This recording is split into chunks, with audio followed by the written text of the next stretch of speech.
the last pharaoh of Egypt, the queen who captured history.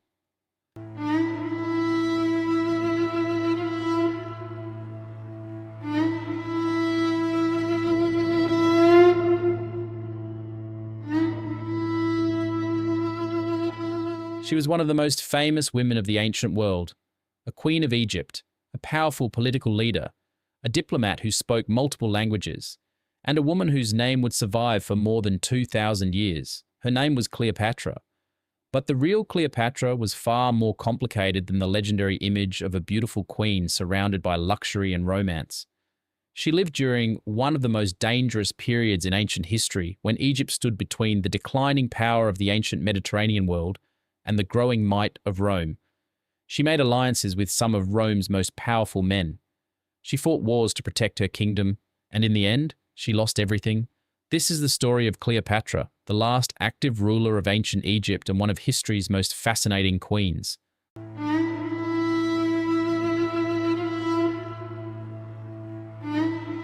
Cleopatra's Egypt. Cleopatra was born in 69 BC into the Ptolemaic dynasty. Despite ruling Egypt, her family was actually of Macedonian Greek origin. The Ptolemies had controlled Egypt since the death of Alexander the Great. After Alexander's empire broke apart, one of his generals, Ptolemy, took control of Egypt and established a dynasty that would rule for nearly 3 centuries. By the time Cleopatra was born, however, the kingdom was facing serious problems. Political struggles weakened the royal family. Economic difficulties threatened the kingdom, and Rome was becoming increasingly powerful. Cleopatra grew up in Alexandria, one of the greatest cities of the ancient world. The city was famous for its enormous library, scientific knowledge, philosophy, trade, and the legendary lighthouse of Alexandria. Unlike many members of her dynasty, Cleopatra reportedly learned the Egyptian language as well as several other languages. She understood that ruling Egypt required more than a royal title. It required intelligence, diplomacy, and political skill.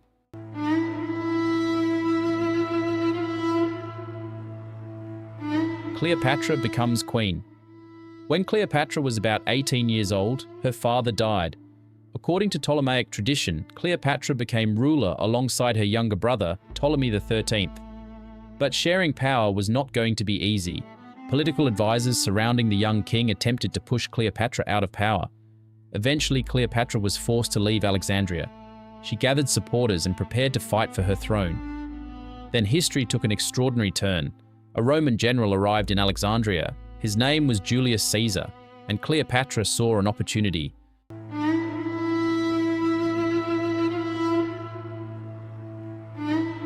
Cleopatra and Julius Caesar. In 48 BC, Julius Caesar arrived in Egypt during his conflict with his Roman rival Pompey. Cleopatra wanted Caesar's support, but she needed to meet him without being captured by her enemies. According to the famous ancient account, Cleopatra secretly entered Caesar's presence concealed in a rolled-up carpet or bedding.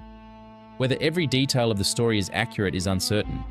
But what is clear is that Cleopatra succeeded in gaining Caesar's attention. The two formed a political and personal alliance. Caesar supported Cleopatra in the conflict against her brother. A civil war followed. Eventually, Ptolemy XIII was defeated and died. Cleopatra returned to power. She later became associated with Caesar and had a son, Caesarion. For Cleopatra, Caesar was not simply a romantic partner. He was also Rome's most powerful political figure. His support helped protect her throne, but Cleopatra understood something important. Egypt could not ignore Rome. Its survival depended on navigating Roman power.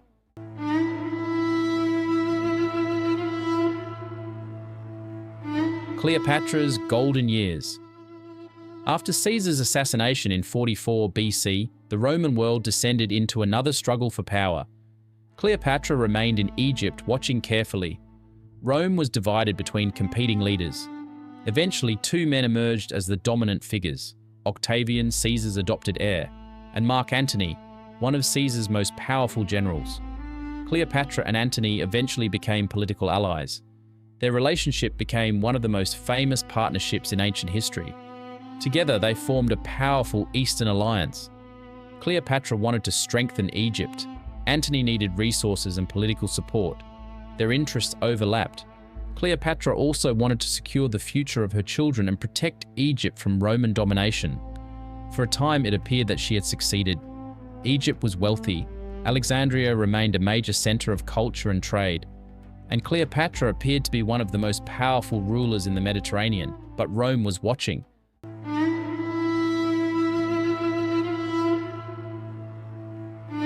Cleopatra versus Octavian. Octavian saw Antony and Cleopatra's alliance as a threat.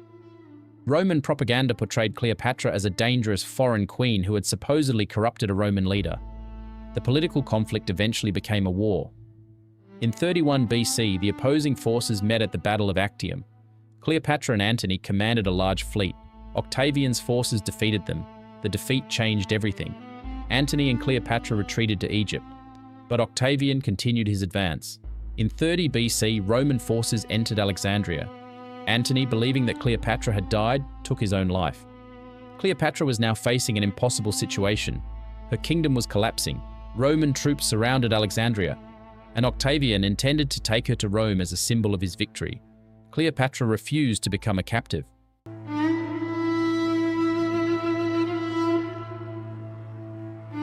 The death of Cleopatra. Cleopatra died in 30 BC. For centuries, historians have debated exactly how she died. The traditional story says that she used the bite of an Egyptian cobra, or asp, to take her own life. Ancient sources, however, leave uncertainty about the exact method. What we do know is that Cleopatra chose death rather than being displayed as a prisoner in Octavian's triumph. She was only about 39 years old. Her death marked the end of the Ptolemaic dynasty. Egypt became a Roman province. The era of independent Ptolemaic rule was over.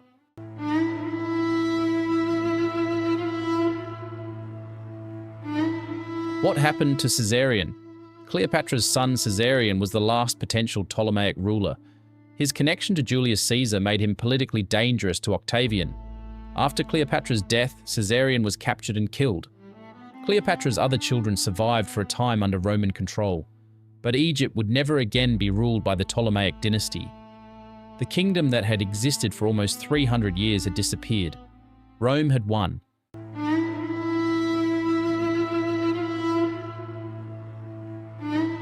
The real Cleopatra. Over the centuries, Cleopatra became a legend.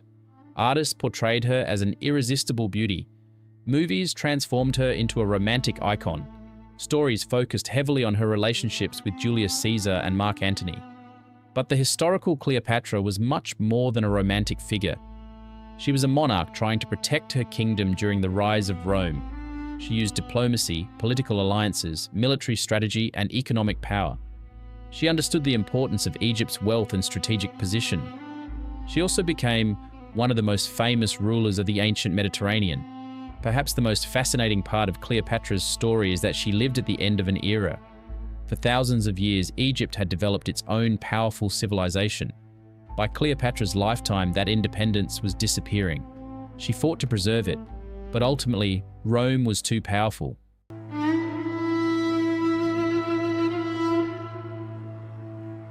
The last pharaoh, Cleopatra's death, did not simply end the life of a famous queen. It marked the end of an ancient dynasty and the beginning of Roman Egypt. Her kingdom disappeared. Her monuments became ruins. Her dynasty faded into history.